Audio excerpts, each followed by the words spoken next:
Vipindi vilivyopita niliwaambia ndoa nyingi zimedumu, zina furaha, zina amani kwa sababu ya michepuko. Sasa leo tunazungumzia mchepuko upo ndani, unaulipa mshahara, lakini ndiyo anayekudumishia ndoa yako. Unakula vizuri, unatembelea gari zuri, unawasaidia wazazi wako, unawasaidia jamaa, marafiki zako kupitia furaha ambayo anaipata mume wako. Je, kama ni wewe anayedumisha furaha yako ni mfanyakazi wako wa ndani, na unagundua kipindi umelala yeye anachomoka na kwenda kwenye chumba cha mfanyakazi, anampa vile vitu ambavyo wewe huwezi kumpa, alafu kesho unakuja kuvigundua kupitia SMS, utafanya nini? Utampiga, utamfukuza, ama utajifunza kupitia yale uliyoyasoma ambayo wewe humpi? Kwanza nitajisikia vibaya, alafu cha pili nitamtimua mle ndani.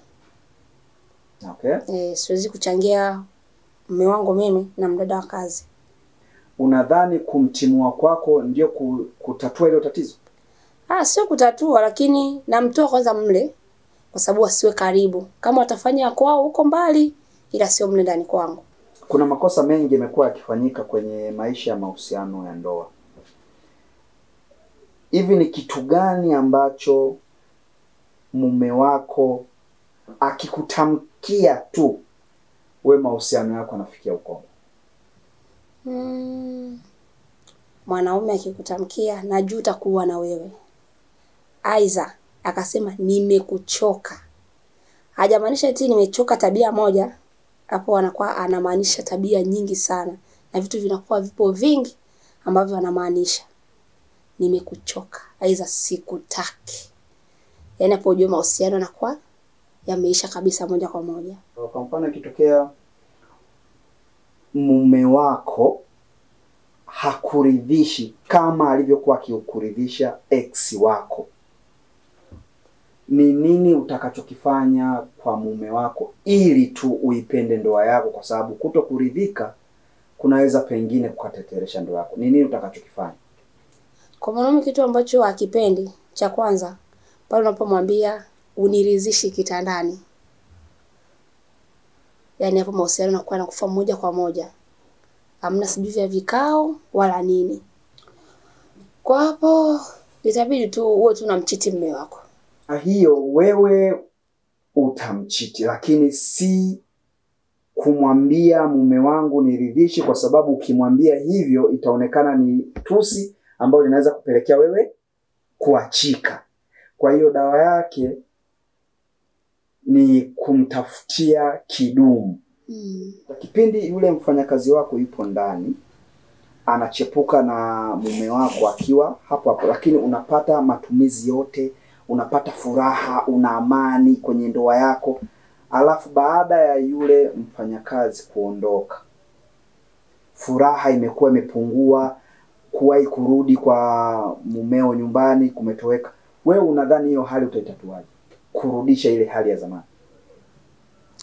Yaani kwa hapo hamna kurudisha hali, kwa sababu anachofuata kule ni furaha na utulivu ambao wewe mimi simpi hivyo vitu viwili.